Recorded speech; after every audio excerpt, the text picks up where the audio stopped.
ちは、木下ゆうかです。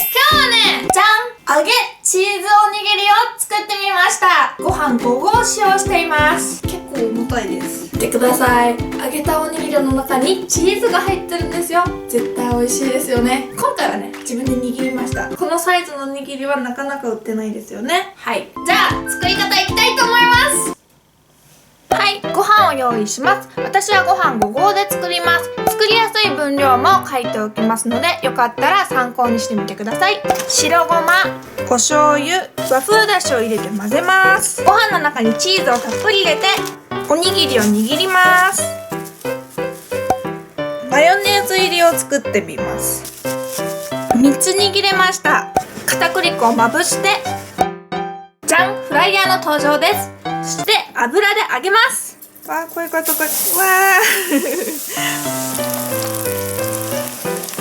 お、なんか唐揚げみたい。ちょっと大きいから扱いが怖いですね。はい、美味しそうです。海苔を巻きます。ちょっと海苔がね、くっつかないですね。ちょっと中を割ってみます。おー、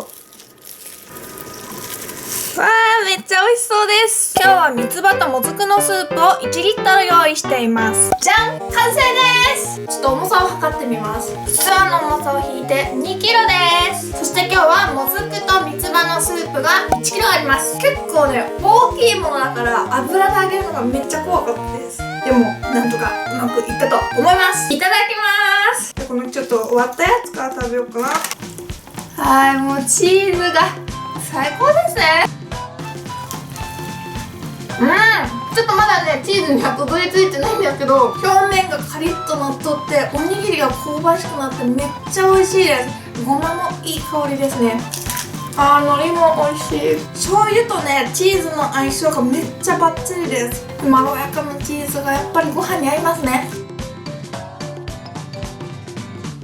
チーズおにぎりうまい、めっちゃ。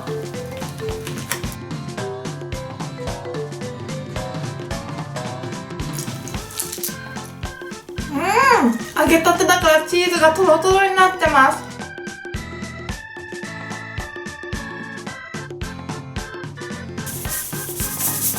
塩をかけても美味しいと思います。いや、もうね、おにぎりの表面が揚げてあるからすごく美味しいですね。焼きおにぎり以上に香ばしくカリッとなってます。油感アップですね。2個目いきます。香ばしい。じゃあ片栗粉をまぶしたからすごいカリッと仕上がってますね。でわさびをね添えたら美味しいと思うので用意しました。香りがいいですね。これマヨネーズ入りのやつだ。マヨネーズの風味感がプラスされますね。ジャンキー度が増す気がします。マヨネーズとチーズがすごい合いますね。三つ葉のお味噌汁の香りもすごくいいです。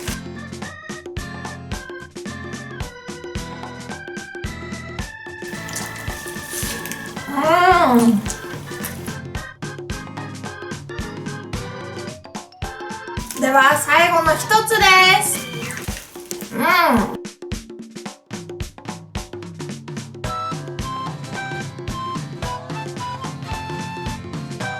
最後の一口。なんかの服が黒いから海苔と同化しちゃいますね。これしまったな今日。で最後の一口いただきます。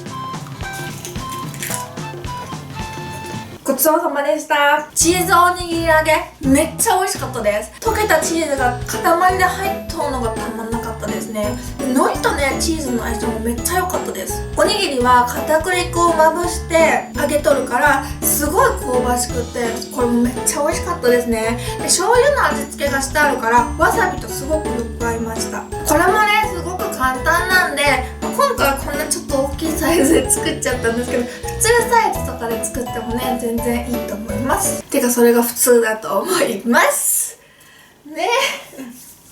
はい。